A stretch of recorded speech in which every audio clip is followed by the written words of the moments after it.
Bonjour et bienvenue aux tendances des prix pour le mois de février. On va commencer par le soya qui est toujours régi par la guerre commerciale sino-américaine. Il faut rappeler que le tarif douanier chinois de 25% est toujours en vigueur sur la fève américaine, même si les achats chinois ont repris depuis le 1er décembre. Malheureusement, à cause du shutdown fédéral à Washington, on n'a pas le tonnage précis des achats chinois depuis décembre. On les estime à environ 5 millions de tonnes.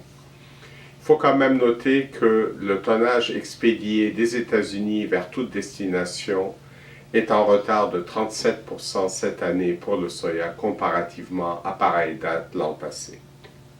Au Brésil, la sécheresse en décembre et janvier a affecté le rendement du soya qui a baissé. Le battage est en cours, il est complété à plus d'un tiers. Les estimations de la récolte varient de 117 millions de tonnes pour l'USDA à 112 vers 115 millions de tonnes pour les analyses privées. Il faut noter que pour le Canada, à la récolte, la demande pour le soya a été normale et que donc on n'a pas vraiment bénéficié de la guerre commerciale États-Unis-Chine.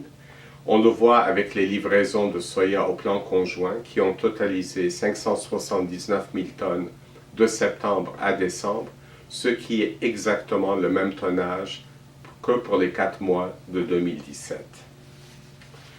Maintenant, pour le maïs, les États-Unis ont un excellent programme d'exportation.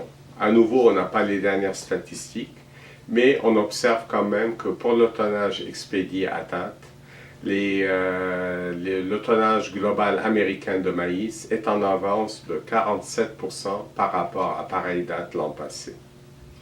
En Argentine, on attend une production record de soya, de maïs de 46 millions de tonnes en raison des bonnes pluies.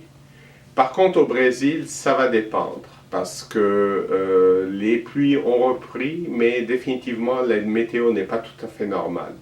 Or, c'est la deuxième production de maïs qui compte au Brésil qu'on appelle safrinha et qui est semée après le battage du soya. Alors, il faudra voir quelles vont être les pluies reçues au Brésil dans les prochaines semaines.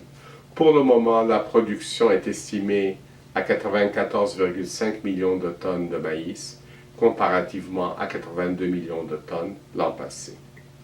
Le scénario des prix est inchangé, toujours neutre pour le soya et haussier pour le maïs. Il faut noter, en ce qui concerne la bourse de Chicago, que malgré le tarif chinois sur le soya américain, ainsi que le manque de statistiques des dernières semaines à cause du shutdown, les contrats à terme à Chicago ont eu un comportement tout à fait habituel, normal, c'est-à-dire qu'après le creux du battage, on a assisté à un redressement progressif des contrats à terme du maïs et du soya. Au Québec, il faut noter que les bases locales du maïs pour livraison rapprochée se sont nettement raffermies. En effet, si on compare les semaines du 10 décembre, 7 janvier et 11 février, les bases en dollars canadiens ont progressé de 1,47$ à 1,54$, puis 1,75$ du boisseau.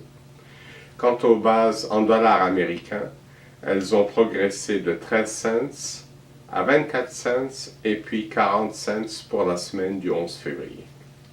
Finalement, avec le resserrement de l'offre et de la demande de maïs au Québec cette année, on anticipe une remontée des prix du maïs au printemps alors que le programme d'exportation sera en vigueur. Voici ce qui conclut nos tendances. Au plaisir de vous retrouver le mois prochain. Merci.